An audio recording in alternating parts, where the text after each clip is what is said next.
The veil of silence shattered with a single chilling word: Eridanians. The assembly of cosmic fates, a council of unparalleled authority spanning multiple galaxies, erupted into uneasy murmurs. The amphitheater, carved from the luminous stone of a dying star, pulsed faintly with energy, mirroring the tension among its occupants. Each delegate, from the crystalline auralites to the towering vaporous winths, turned their gaze to the central podium. For centuries, the Eridanians had been a ghostly whisper, a species lost to the ages, buried beneath the weight of their own enigmatic history. And now, they were the topic of an urgent, unexpected debate. What made the Eridanians worthy of such sudden attention? Was it the discovery of their lost relics, brimming with cryptic power, or the growing rumors of their resurgence? The truth hung like a dark cloud as delegates exchanged glances filled with unease. One thing was certain: the balance of power across the cosmos could shift in a heartbeat if the Eridanians returned. The murmurs grew into a crescendo of speculation until Valar Tor, the council's presiding arbiter, raised a taloned hand for silence. "We convene here today not for rumor but for truth," he declared, his voice reverberating like a storm contained in a whisper. "The Eridanians have awakened, and with them, their machines." A stunned silence followed. Questions rippled across the room, spoken in hushed tones or left hanging in the air. What did this mean for the fragile alliances holding the galaxies together? Could anyone stand against a species whose technology once consumed entire star systems? "Do we fear them, or do we prepare to face them?" A sharp voice rang out. It belonged to Lyra Sen, a delegate from the fringe system of Calistrine. Her eyes burned with defiance. "And if we prepare, are we prepared enough?" Valar met her gaze, his expression grim. "Fear is irrelevant. What matters is action, and that is why we summoned the Arbiter." As if on cue, a portal flared to life. At the heart of the chamber, from its swirling depths emerged a figure cloaked in black, his face obscured, but his presence undeniable. He was neither diplomat nor warrior, but something far more dangerous. A seeker of truths best left hidden. The Arbiter's arrival silenced every thought, every question. He raised his head, revealing eyes that burned like embers. "You fear the Eridanians. But tell me, have you ever wondered what they fear?" The room froze. No one dared to answer. "Tell me, counselors, how does one dismantle a star without spilling a drop of light?" The Arbiter's voice cut through the assembly like a blade. The amphitheater, carved from a dying star's core, dimmed as his words settled over the gathered delegates. They exchanged uneasy glances, their confidence shaken by the enigmatic figure in the center of the chamber. The crystalline delegate, an auralite, chimed hesitantly. Such an act would be inefficient. Why dismantle when one can harness? The Arbiter tilted his head, a faint smirk crossing his shadowed features. "Ah, but the Eridanians disagreed. They didn't merely destroy, they erased. Entire systems vanished without trace or memory. It was their mastery of this precision that forced the galaxies into fragile unity." Silence fell. The Winth delegate, a swirling, vaporous form, hesitated before speaking. "Surely their power has faded. Time erodes even the greatest civilizations." The Arbiter's ember-like eyes flared. "Perhaps, but the Eridanians understood a truth few of you dare to confront." He stepped forward, his voice lowering to a dangerous whisper. "Do you know what they feared most?"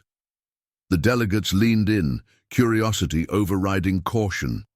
"They feared creativity," the Arbiter continued.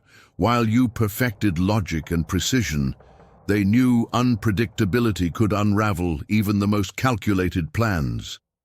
The assembly stirred, confusion spreading.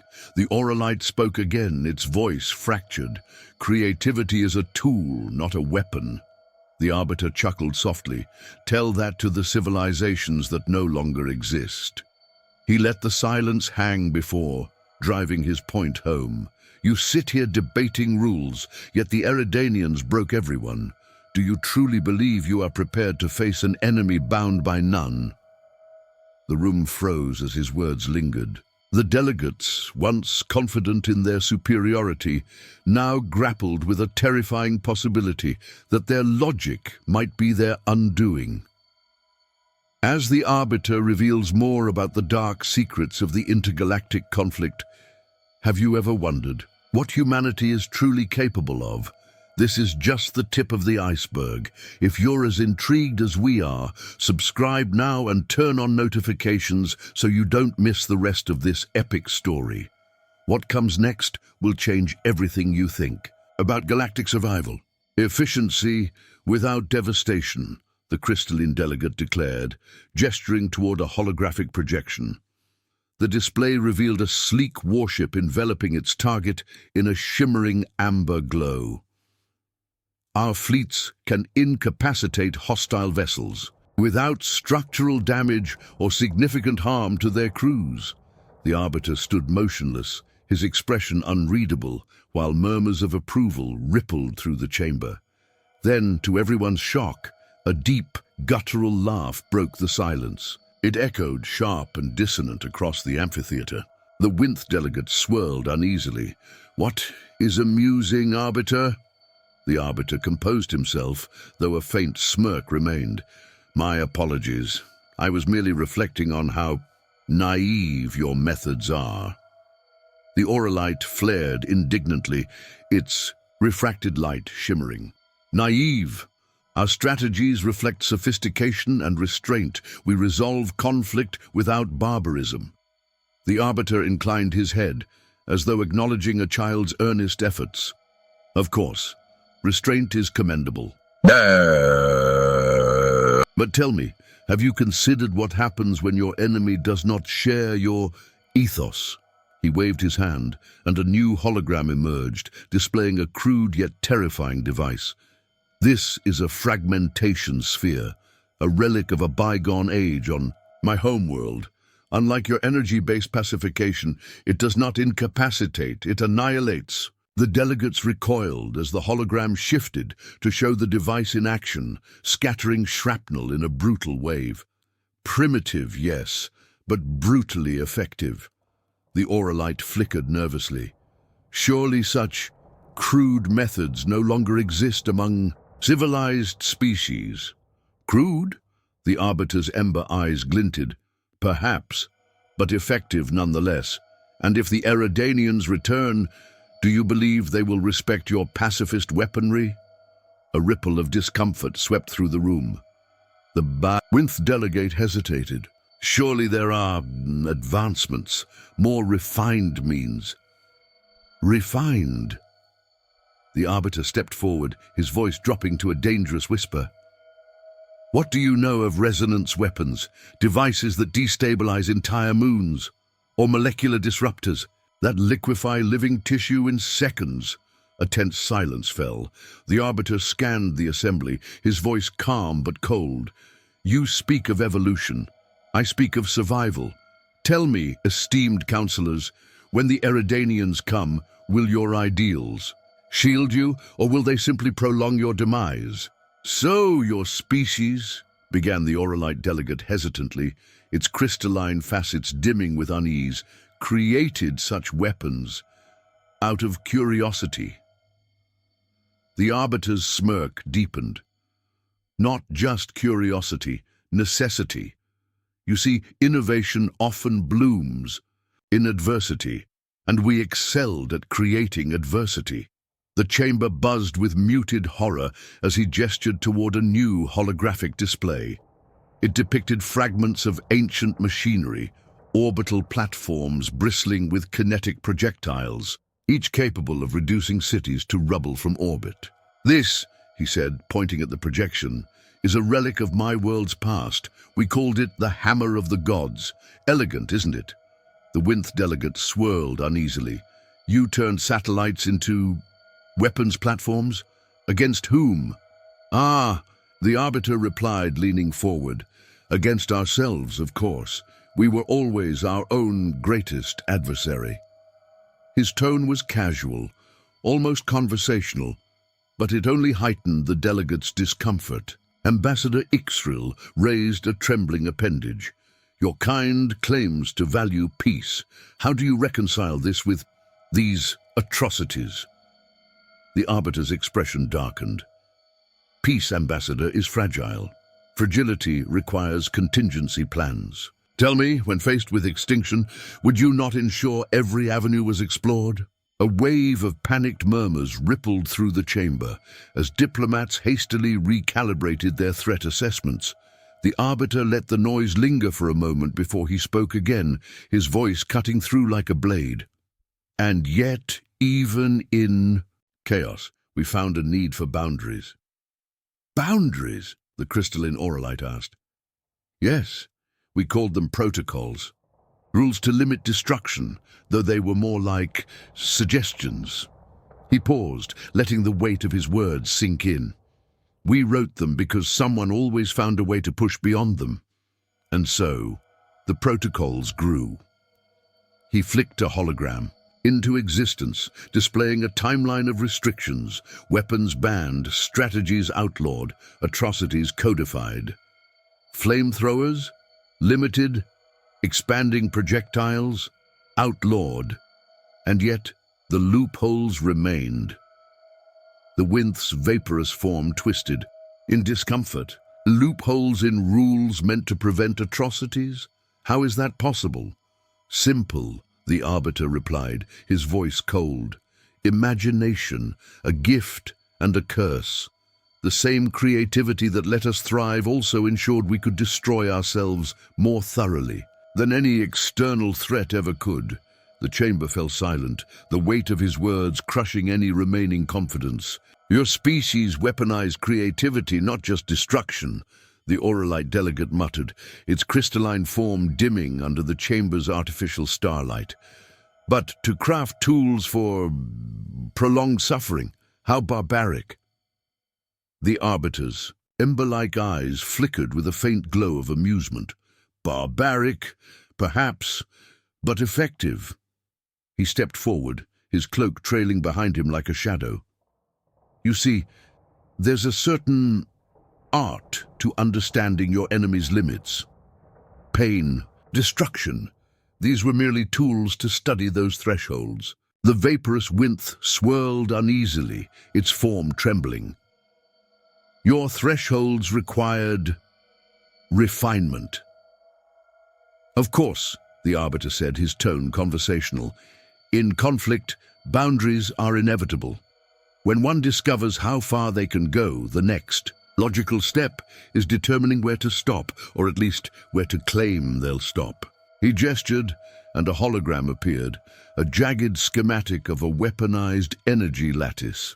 The image shifted to show how its reverberations could be tuned to cause either disintegration or temporary incapacitation. Take this, for example. It was designed to dissolve hostile forces, but with a slight adjustment. The diagram zoomed in, showing intricate neural pathways. It disrupts consciousness, painless in theory. A humane solution, until someone realized it could also amplify pain receptors. The room fell silent, save for the faint hum of the projection.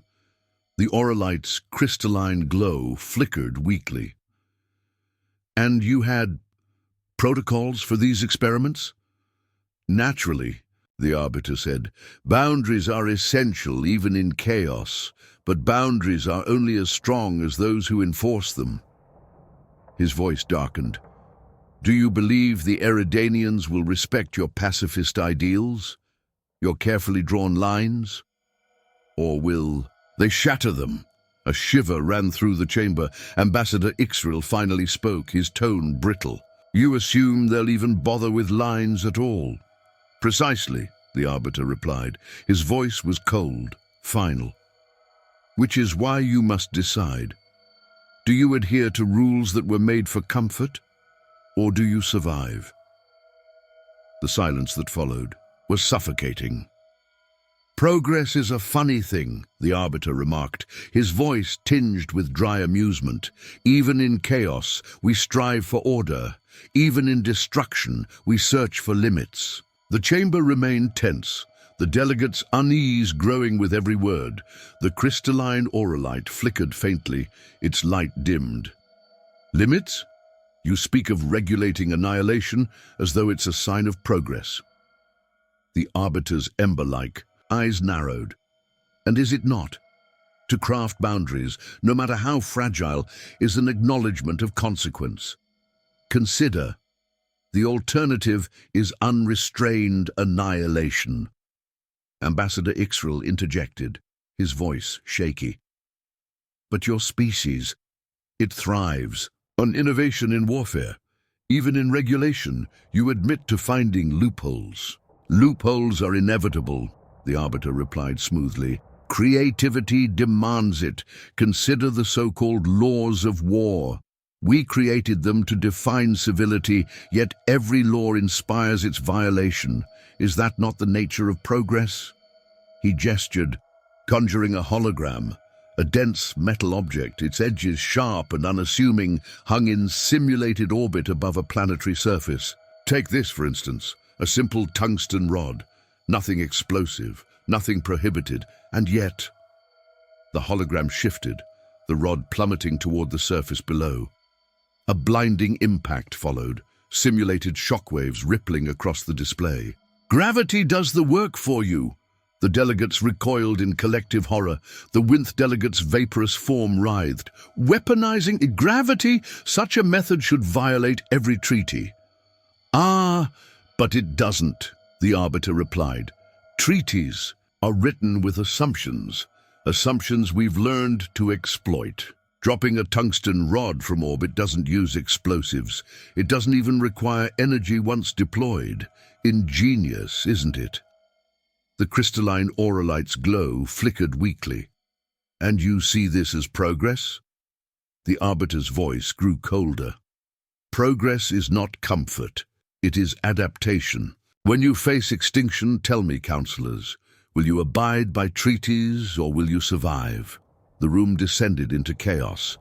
Delegates whispered frantically, their once unshakable confidence reduced to fragile uncertainty. The Arbiter simply watched, his expression unreadable. "Prepare your assessments," he said softly. "The Eridanians will not wait for your deliberations." "And what of their potential?" Ambassador Ixril's voice trembled as he addressed the assembly. The Arbiter stood motionless, his ember-like eyes surveying the panicked room. "Your species," Ixril continued, "seems incapable of discovery, without also creating destruction. Is there no boundary you won't cross?" The Arbiter stepped forward, his cloak dragging across the luminous floor like the shadow of a dying sun. "Boundaries? Perhaps. But understand this. Every advancement is a weapon waiting to be unleashed." The auralite's crystalline form flickered, erratically. "Even medicine? Even tools meant for healing?" "Especially those," the Arbiter replied, his voice as cold as the void. "The line between salvation and annihilation is razor-thin. Take biopharmaceuticals, for example, engineered for healing, yet capable of reducing entire populations to ash with the slightest adjustment." The chamber filled with panicked murmurs, the Winth delegates' vapor swirling in frantic patterns. "Your kind weaponized healing?" The Arbiter's smirk returned. "And weather systems, and navigation satellites, even harmless household devices. When survival is at stake, there is no such thing as peaceful innovation." He gestured, and the hologram shifted to display a shimmering planet surrounded by a web of orbiting stations. "Consider weather satellites designed to predict storms, now recalibrated to guide precision strikes. A marvel of science turned into an instrument of destruction." The room erupted into chaos. The crystalline delegate's voice fractured as it spoke. "This is madness. How can you justify such barbarity?" Justify? The Arbiter's voice cut through the noise, silencing the assembly. I do not justify, I explain. Your treaties, your laws, your moralities, they crumble before extinction. The Eridanians will not pause to honor your ideals. They will annihilate, as they always have. Will you cling to rules, or will you act? A chilling silence fell over the chamber. Ambassador Ixriel broke it, his voice hollow. And what of humanity's potential now? Do they represent salvation or the end? The Arbiter's ember-like eyes dimmed. Perhaps both, but make no mistake, they will act. The question is whether you will act in time to stop what comes next. Sirens suddenly wailed through the chamber, red emergency lights casting ominous shadows across the walls. A holographic alert filled the air. Eridanian signatures detected on outer system scanners. The delegates froze, their panic replaced by cold dread. The Arbiter's voice rang out, steady as a death knell. And so it begins. The chamber's lights dimmed as Ambassador Ixriel addressed the room, his voice trembling with an uncharacteristic edge of fear. Following recent developments, we present humanity's reclassification. Let it be recorded in the Galactic Codex. He gestured to the central hologram, which now displayed a single word in pulsating red: humanity. Classification: uncontainable. Murmurs rippled through the assembly as the description expanded. Threat level: existential. Advisory: comply with all demands, reasonable or otherwise. Special notes: they weaponize everything. Councilmember Liss, a delegate from the distant Luminal Accord, quivered as she spoke. They defy natural law, their scientific methods. She paused, struggling to find the words. Treat the fundamental forces of the universe as mere suggestions, Ambassador Ixriel added grimly.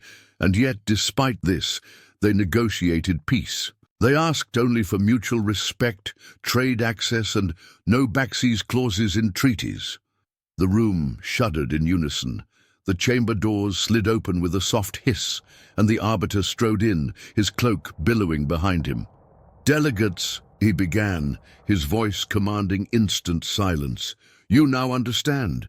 Humanity does not seek war, but neither do they fear it. Their creativity, their resilience, and their capacity for adaptation, these make them the galaxy's paradox, a force of both hope and terror. From the shadows, Ethan Varela appeared, now wearing an insignia that gleamed with authority. Ah, good timing, he said, his tone almost too cheerful for the atmosphere. I've prepared a quick rundown on our infrastructure's adaptability. Did you know we can repurpose entertainment drones into fully autonomous security units in 12 hours flat? Amazing stuff. The room emptied faster than a star, collapsing into a black hole. Alone, James smirked and activated his communicator. Earth Command, this is Rodriguez. Trade routes secured. Threat level appropriately exaggerated. Oh, and they agreed not to ask about the Spork prototypes. Mission accomplished. As he left, the flickering hologram updated. Emergency protocols. Avoid humans at all costs. Hide. Pray they stay amused. The Arbiter, watching silently, murmured, May the stars have mercy on us all. And so, humanity shows that its true power lies not only in its weapons, but in its unpredictability.